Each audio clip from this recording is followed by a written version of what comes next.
Welcome in on a Tuesday night. This time yesterday, the 49ers were wrapping up their big win over the Rams. It's 8:11 p.m. Pacific time, 11:11.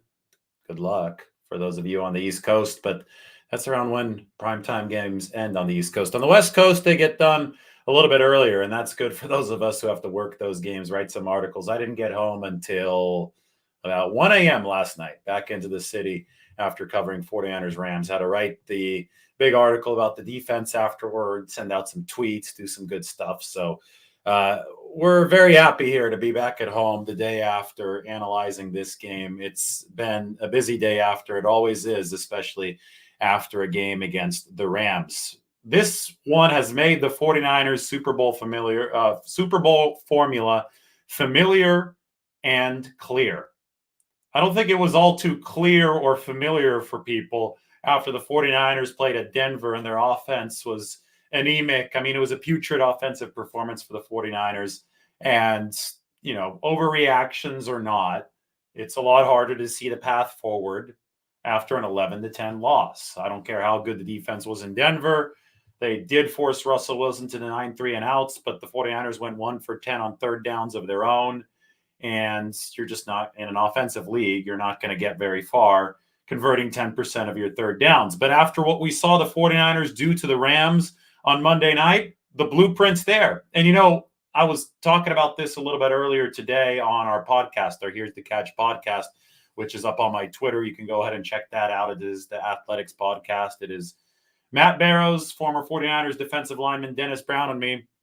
One of my points was that I had several checklist fix-it ideas and, not just ideas. I mean, these were mandatory things that the 49ers needed to do to correct course after the loss at Denver on both sides of the football, right? It wasn't just the offense, although the majority of the responsibility for that loss was on the offense, but the defense still could force more takeaways, obviously. There was different ideas and different mandatory checklist items that the 49ers had to accomplish to get back on track, and they needed to do it against the Rams. And to me, it was remarkable that the 49ers essentially checked every single one of these items off the box in between the Denver game and then the Rams game. I've never seen that before. I've never seen a team literally check everything off the box in the span of about, 7 or 8 days. I get it. They had one extra day because of Monday Night Football, but that's going to come back now, and that's going to be something that's going to be a challenge for the 49ers. They're on a short week entering Carolina and a cross-country trip. So even if Carolina's offense, their DVOA is, I think, number 29 or number 30. Their defense is number 15. This is a mediocre to bad team that the 49ers are playing, but it's still a short week and it's a cross-country trip, so the 49ers have to keep that in mind. But they sure maximized their long week ahead of the Rams game. And, this is probably something that I should pop open on the screen. We should go back and look at some of the pieces that we talked about over the course of last week heading into this game against the Rams, because I think it just helps illustrate how well the 49ers did to bridge the gap from point A to point B, looking horrendous against the Denver Broncos on the offensive end to looking great as a team against the Rams. So here we go. Put this one up on the screen. These are all my articles over at The Athletic, so you can go ahead and check this out and subscribe. But let's go back to last week. First, we talked about the 49ers' putrid offensive performance. Then we started talking about how to fix things. So first, Jimmy Garoppolo, Kyle Shanahan, how they can fix 49ers issues against the Rams. And the checklist was fix the root of third down issues. The 49ers were terrible on second down against the Denver Broncos, and that made third down really hard. They were only 1 for 10 on third down. Well, we can go and see how they did on third down against the Los Angeles Rams. They were 5 of 12, much better, right? From 10% to 41.7%. I don't think 5 of 12 is great yet, but you got to remember there were a couple throwaway third downs in there. Literally, at the end of the half, they threw the ball out of bounds on purpose instead of punting. So that immediately moves you to 5 of 11. And then at the end of the game, the 49ers also just ran a give-up third down, punted away to the Rams, who didn't have any time. The game was essentially over by then. So, in effect, the 49ers were 5 of 10 on third down. And 50% is good enough to win you a Super Bowl. If you can be 50% third down on the season, especially with this defense, that's going to win you the Super Bowl. So the 49ers fixed the root of their third down issues by actually delivering on third down. And by extension, they delivered on second down to set up manageable third downs. There was only one penalty that really pushed them out of makeable range, but then they converted anyway. It was the penalty against Jake Brendel, but they converted anyway with the Deebo Samuel little slip screen there. God, Burford was blocking his ass off downfield.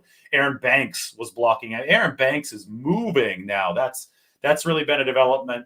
That's an example of why not to give up on a player too soon, aka the preseason. Give a guy at least a year, let him get his feet wet in the NFL. I think people might have had Joshua Garnett PTSD with Aaron Banks because he wore number 65, was a first round or second round guard, a highly touted guard coming out of college. And people thought, oh, well, if he's not, playing his first year and he's wearing that number 65, he's going to be a bust. And he's looking anything but a bust right now. I thought decent pass protection yesterday from Aaron Banks. I mean, the stat of the day for the 49ers yesterday, and this is worth putting up on the screen.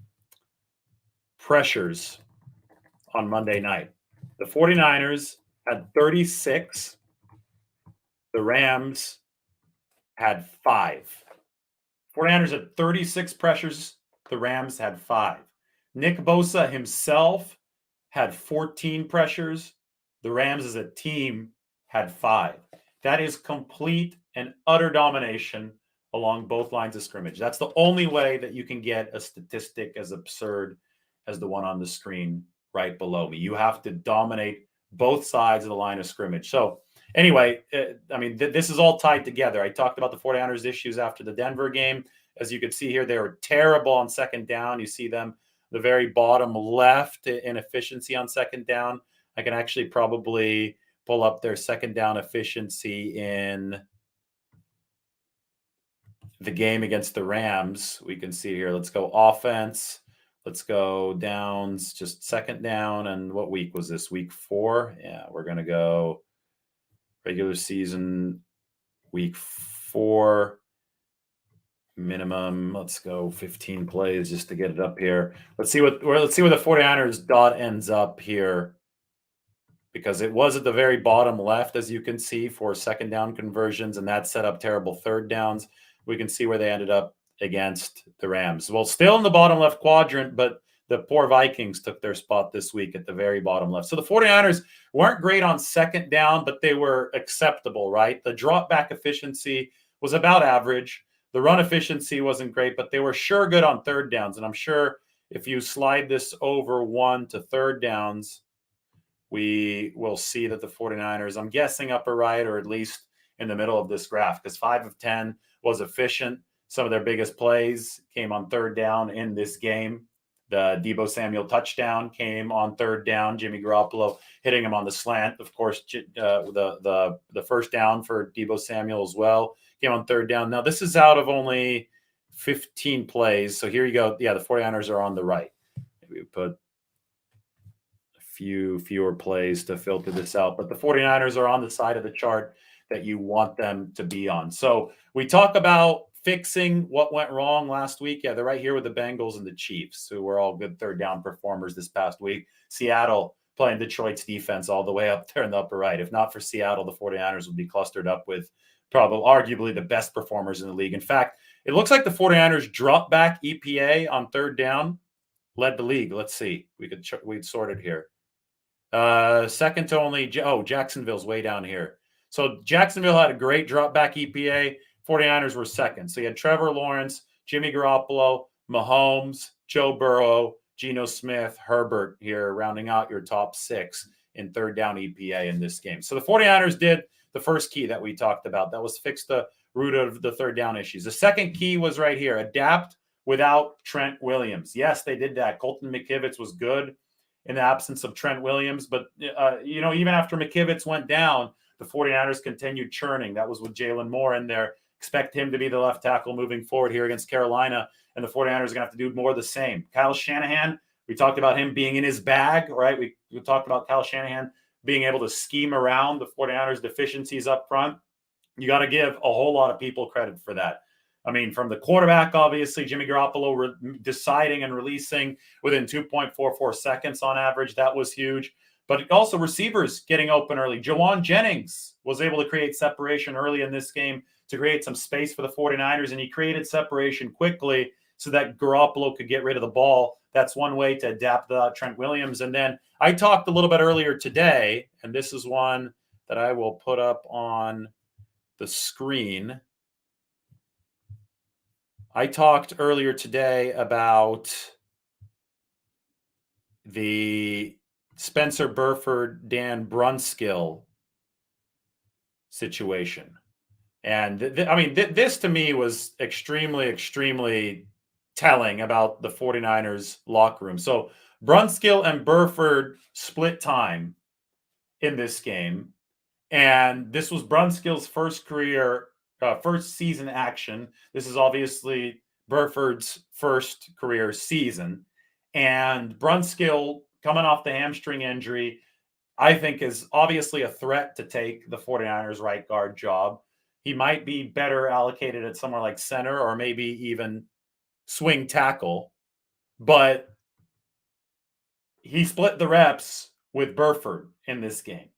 And both of these guys are fighting for more money in their careers, just jobs. This is professional football. Spencer Burford, though, shared with me what the week of preparation was like, and here's what he said. Big shout out to Dan Brunskill. He came in from day one, and he explained the importance of how important it was going to be to try to isolate Aaron Donald, how it was going to be trying to keep this dude out of the game. Dan's had a lot of major success with this guy. He really just sat down and broke down the film play for play. Really just little tweaks here and there, recognizing certain things so you can be ahead of the play before it actually happens. He helped me. He did a great job doing that, especially explaining the detail and the finer things of the plays. Boom. I mean, isn't that cool? Isn't that all about the spirit of abundance when you've got these stories of veterans helping rookies, guys who, technically are competing for a spot? Brunskill was eating into Burford's reps, but he's sitting down with him over the course of the week and he's saying, hey, I've seen some success against an all-pro, against Aaron Donald in the past. I'm going to give you some of the tips so that you can succeed even if I am competing with you. I mean, there's individual money potentially on the line tied to individual performance here, but you saw Burford and Brunskill especially here both acting more within the interest of the collective of the team to help get Burford up to speed. And what you saw in this game was the 49ers neutralizing Aaron Donald. Again, it's up on the screen. 36 pressures for the 49ers, 5 for the Rams. The NFC Championship game, that number was completely skewed. I could look it up here in a second. I still remember last year's NFC Championship game, though. I mean, I still remember how much pressure there was. I still remember how symbolically it ended, right, with Aaron Donald throwing Jimmy Garoppolo to the ground. There wasn't a lot of time to throw. There was a lot of contact against the quarterback. There wasn't a lot of room to throw. And it was because the Rams were winning the battle up front against the 49ers front that was playing its best player on a high ankle sprain in Trent Williams. So it was going to be really, really mandatory for the 49ers to adapt without Trent Williams in this game after he suffered another high ankle sprain the week prior against Denver. And it's hard to argue that they did not successfully adapt without Trent Williams when you see that pressure number. They sure did a good job. And one of the reasons that they adapted without him is because they were able to isolate Aaron Donald, neutralize him, push him out of the game by their attention to detail. And Dan Brunskill was a big part of that when he was helping out Spencer Burford. Here, this is something that I wrote about in the week leading up to the game. Garoppolo against the Rams last year. Average time to release in the Week 10 win was 2.3 seconds. In the Week 18 win was 2.41 seconds. And NFC Championship game, 3.14 seconds. Garoppolo's season average last year, he gets the ball out more quickly than most quarterbacks, was 2.67 seconds. Well, yesterday, Garoppolo was at 2.44 seconds. So it was essentially like Week 10 and Week 18 last year. And his air yards, I mean, they were even lower than they were back in Week 10 of 2021. It was 5.1 air yards per attempt. So the 49ers shortened it up. They crispened it up, right? They went quick passing game, and Jimmy Garoppolo got rid of the football, went to the correct reads, and everything was good. And that's how they were able to adapt without Trent Williams. So that was a huge key. And then finally, the 49ers needed to ensure QB play caller cohesion. They didn't have it. It appeared it didn't have it. I mean, the results suggested they didn't have it at Denver. But I think it certainly seemed that they got it in this game against the Rams. The best example was Jimmy Garoppolo switching to the running play, checking into the run on the Jeff Wilson touchdown, going from right to left, checking into the run. That shows that he sees Kyle Shanahan's vision. He agrees with Kyle Shanahan's vision. He shares Kyle Shanahan's vision. And Kyle set him up earlier in the game, just a few plays before that, with passes to set up the run. So there's trust going both ways in this game, right? Kyle trusting Jimmy, Jimmy trusting Kyle's run game down the stretch of that drive. And as you can see, the result was harmonious. The result was points for the 49ers. The result was the offense putting the 49ers back in the driver's seat in this football game. So, I mean, that was the first article that I wrote last week. Then we went to another one. Let's go back here to the index. Then I wrote about the 49ers defense. So the 49ers checked off everything that we said they needed to fix on the offensive side, right? How about the defensive side? So I wrote this a couple days before the game. 49ers defense focuses on takeaways as it looks for vengeance against the Rams. Fred Warner had a great quote right here. This came after the Denver game. It doesn't matter how dominant we are in the game, you'll lose every time -3 in the turnover margin. At the end of the day, it will always come down to the ball. Forever in time, it will always come down to turnover margin. And when we have a goose egg on our side of the ball, getting the ball back, it is going to be tough to win. Some people were trying to argue about this, I think, on social media last night, about halfway, 3/4 the way through the game. Yeah, 3/4. After 3/4, I said, this 49ers defense is playing a good game, but this is not an elite game. We can't talk about this defense as an elite defense until they start taking the ball away. And, let's look at this right here. How many plays did the Rams end up running? Total offensive plays. The Rams ended up running 73 offensive plays. The 49ers only 49. The Rams had the ball for 34 minutes and 34 seconds. The 49ers for only 25 minutes. Those could normally be fatal numbers for the 49ers. In fact, I just said the Rams had the ball for 34 minutes. Well, the week prior in Denver, the Broncos had the ball for 34 minutes. And those ended up being fatal numbers for the 49ers because the Broncos eventually figured it out offensively at the end of the game and punched it into the end zone. Unless you're completely airtight and you're not giving up any yardage, and that wasn't the case with the 49ers. They gave up drives of, let's see here. Let's go to our possession chart. The 49ers gave up drives of 14 plays to open the game to the Rams, 10 plays, drive number 4 for the Rams, and 13 plays, drive number 9 for the Rams, and 16 plays, drives number 6. So 4 drives of double-digit plays for the Rams, 14, 10, 16, 13. It's not like the 49ers were just stonewalling the Rams cold. Yet this was still an elite defensive performance. How was it an elite defensive performance despite the fact that the Rams were on the field for over 34 minutes of game time running all these double-digit play drives? It was an elite performance because the 49ers took the ball away. Because they did what's in the headline of that article. That they executed the checklist.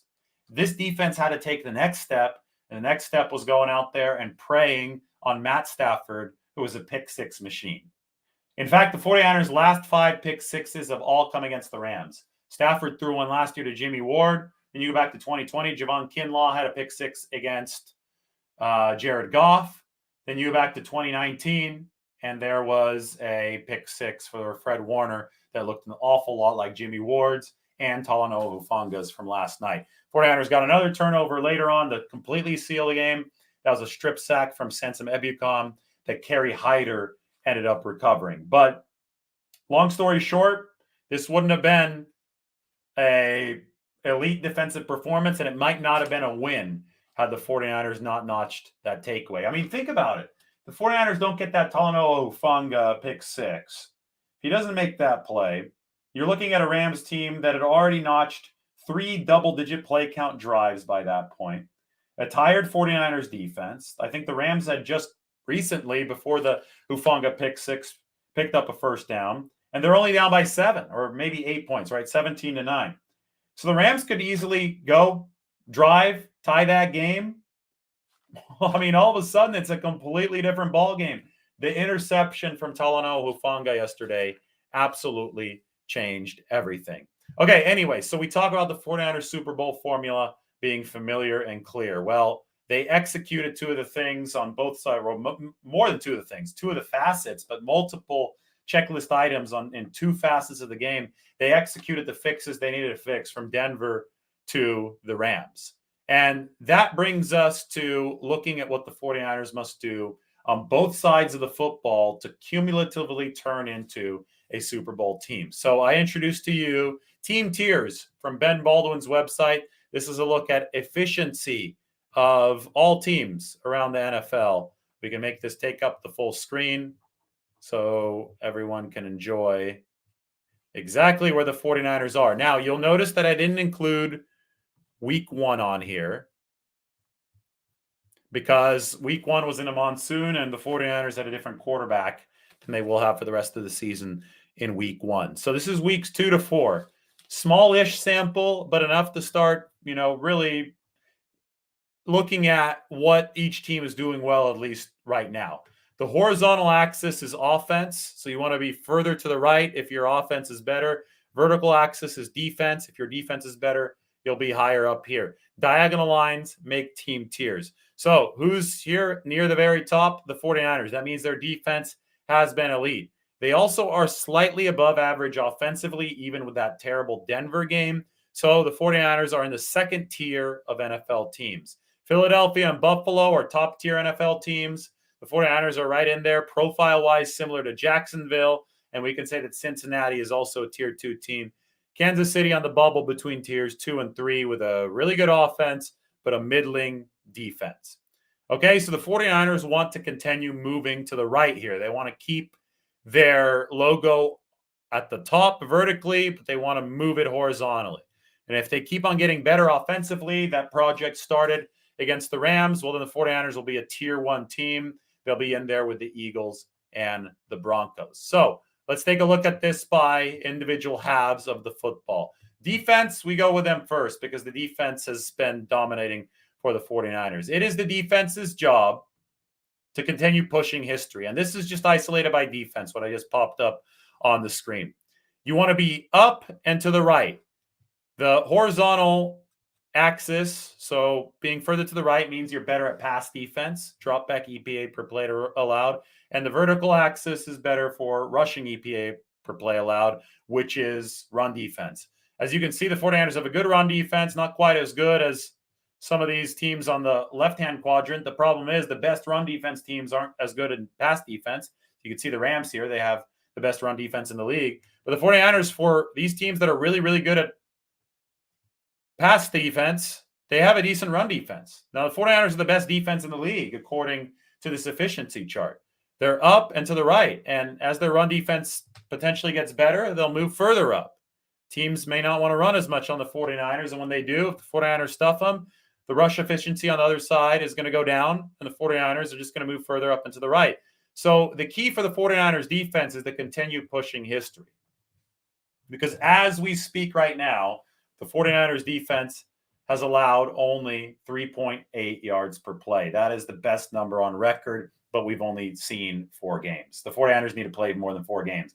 But for comparison, the Chicago Bears, the 85 Bears, they gave up 4.4 yards per play. The 2000 Ravens, Ray Lewis, all that good stuff, gave up 4.3 yards per play. So at 3.8 yards per play, the 49ers are pushing history. There's still a long way to go. Nobody's saying they're going to make history. There are going to be worse games along the road. There might be injuries. There probably will be injuries. But the key is for the 49ers to continue keeping those defensive splits awesome. If those defensive splits stay awesome, then the 49ers will stay in the upper right quadrant here. And if you stay in the upper right quadrant here, then you'll stay in the vertical top of this one right here. Now, we can go to the offense. What's the key for the 49ers offense? Continue upping efficiency. Well, compared to the defense, and I'll put the defense back up there briefly, they're upper right. That's where you want to be. Here's the move when we switch to offense. The offense is in the bottom right quadrant. Now, it's not horrible. They're better than most teams as far as passing efficiency, but the rushing efficiency isn't quite there for the 49ers. And as a team that loves running the football, they want to get this a little bit higher.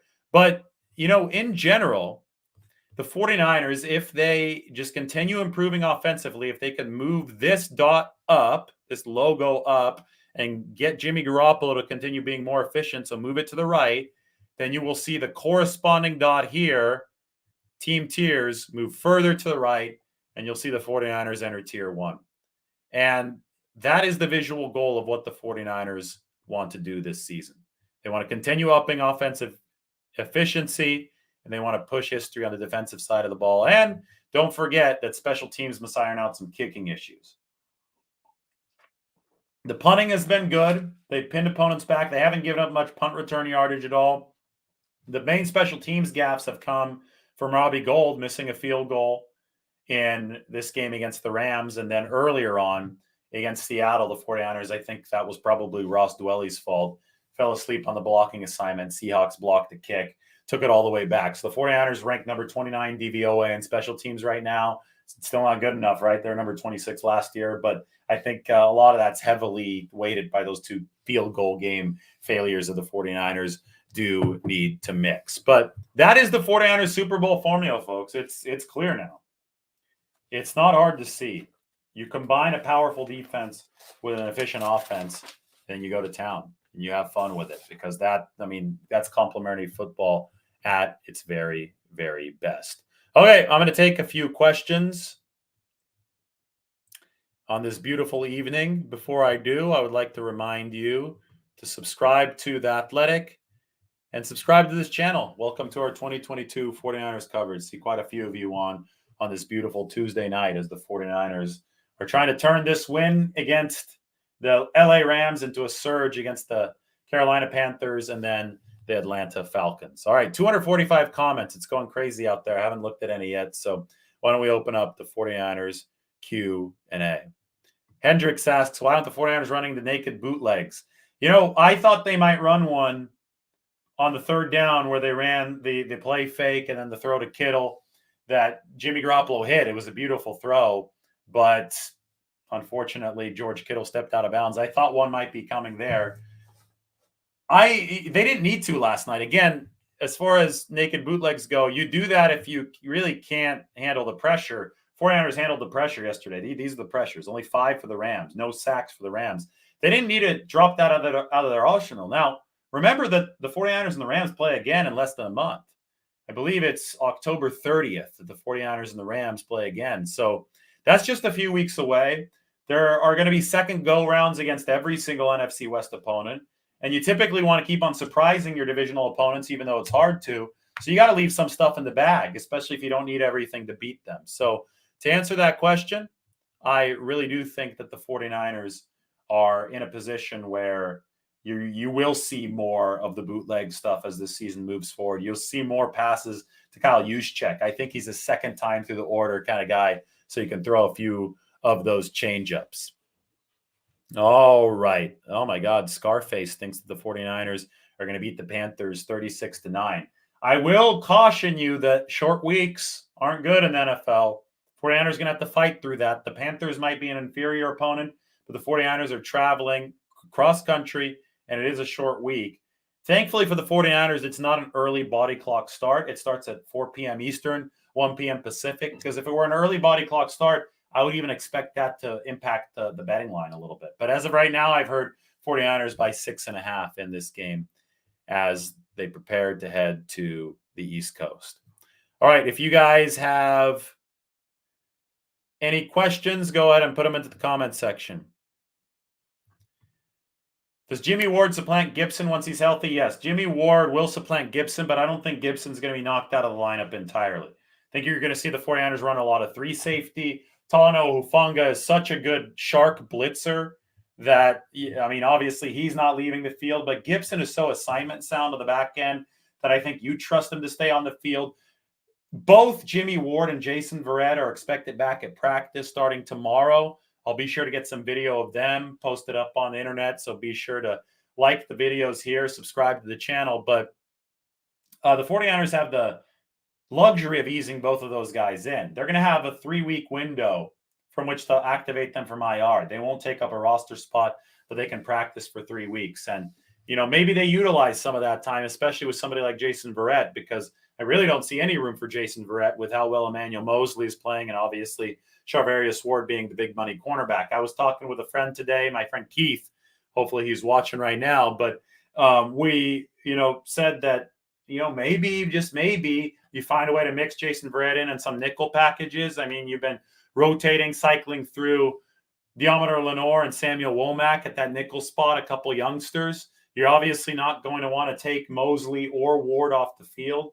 But with Jason Verrett, maybe you can work him in and maybe keep him in outside cornerback while Mosley kicks into the slot. It's just that you don't want to take away any of those good performers off the field. But as far as Jimmy Ward goes, he's too good of a football player to leave off the field. And I think that you have too many 3 safety opportunities if you're the 49ers to not play both of these guys. All right, so many questions rolling in. It is great to see. I'm obviously not going to be able to get all of them, so we'll see. KWsville says Bosa's on pace for 25 sacks. You taking the over or under for 25? I take the under, but I did take the over on 20 at the start of this season, so somewhere in between 20 and 25. Yeah, Charvarius Ward did make a great, but Charvarius Ward's so good at the moment of truth. That's what you want out of a corner, right? At the moment of truth, make the play. Unless you get beat by a perfect play by the offense, and we saw that from Russell Wilson to Cortland Sutton last week, right, on the back shoulder throw. What can Charvarius Ward do in that situation? Nothing really, right? You tip your cap. But this past weekend, there were no plays like that against the Rams. And he had one in coverage against Allen Robinson in the end zone where he's looking for the ball. He made a sensational play. And I don't think 49ers fans will ever take that for granted because they had an NFL record amount of pass interference penalties through about half the season last year. Their cornerbacks literally didn't know how to turn around and look for the ball. Well, Ward knows how to look for the ball. Emmanuel Mosley knows how to look for the ball. Deommodore Lenoir has been turning around looking for the ball. You can't take that stuff for granted. And I'm sure the 49ers fans are happy about the lockdown performance that Charvarius Ward has delivered so far. Gibson will not go back to the practice squad, I believe. I think he's going to stay on the roster. He's given the 49ers too much. 28 career interception guy. He's the number 3 graded safety in all of football right now. So, again, you're going to find a way to keep him on the field. Number 1 graded safety in all of football is Tano Hufanga. 2 is Minkah Fitzpatrick. 3 is Tashawn Gibson. Should Jason Verrett step back in once given the green light to step back onto the field or just wait it out? Well, you may not have a choice. Again, if you've got Verrett, you got Ward, you don't want to mess up the nickel situation. Verrett might have to wait a little bit, but I do think that you probably try to work him in and mix and match those corners so that, at the very least, he's knocking off some rust that you're going to need to have knocked off by the time the postseason hits or even sooner if, knock on wood, another DB goes down and then Jason Verrett is able to fill in as a reinforcement. I mean, both the Jason Verrett and the Jimmy Garoppolo re-signings were absolute coups for the 49ers because you've got great depth at 2 extremely important positions. They've already had to break the glass and use the depth at quarterback. They hope they don't have to break the glass and use the depth at cornerback. But Jason Verrett, assuming that he finishes this ACL recovery, will be standing by for the 49ers in that case. And that's a big thing for any football team.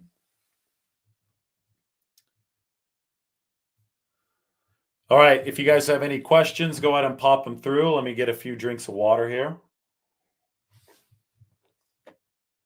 Inside track for second running back. Why don't we take a look at the roster, right? A little roster breakdown never hurt anybody.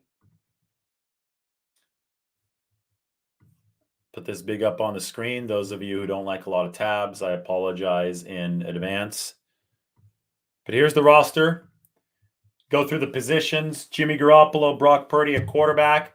That running back position, the question was who's running back number 2? Well, it's clear who running back number 1 is. That's Jeff Wilson. Yes, Ty Davis-Price obviously on the shelf here for a while with a high ankle sprain. Yesterday we didn't see much more other than Jeff Wilson. I probably should even put Tevin Coleman as the second running back. But the thing is, Tevin's on the practice squad right now. He's got 2 more game day elevations left before you'd have to promote him to the 53-man roster. Although, the truth of the matter is by the time you have to make that decision, given the nature of this position, nature of this sport, that running back position is going to be hurt by another injury. That's just the way that it's worked for the 49ers. And that's the way it works in the NFL. So, Coleman might be option number 2 right now. Marlon Mack was on that exercise bike yesterday, made a big fumble recovery of the Ray McLeod fumble for the 49ers. And Jordan Mason obviously didn't see any run with the offense. So we look here into the box score. Ida Wilson, 18 of 74. Juszczyk had a nice running play, 1 for 9. Garoppolo, big one, 1 for 3, picking up a first down. And Deebo Samuel, 2 carries for 2 yards rushing. So Deebo's moved back into that receiver role with 5-man fronts keying on the run game. He was 6 catches, 115 yards as a receiver. All right, back to some more questions. Let's go. Not going to be on too much longer, but love talking to you all on this beautiful Tuesday night. Can the return of Bobby Turner help spark the run game? Absolutely. Everybody loves Bobby Turner. I think they can. 5 sacks, over under for the Panthers game. Whew. I got to study their offensive line a little bit more, but I'll tell you what, the opposite matchup is going to be key. The 49ers need to find a way to block Brian Burns. That guy can get after the quarterback. He's been a top 10 edge rusher this year. Really important the 49ers find a way to neutralize him in this game against the Carolina Panthers. All right, guys, good stuff today. Thank you for joining. We've been on for 36 minutes. So be sure to check out The Athletic. I put up that article in the chat section. And, be sure to stay smart about what the 49ers formula is. It is a clear one. Their defense must keep on pushing history. The offense must keep on upping efficiency. And boom, this team is right back to where it was before. Freak out from the Denver game. Be damned. All right, everybody, take care. It's been great talking to you tonight. We got a lot more coming later this week. Bye now.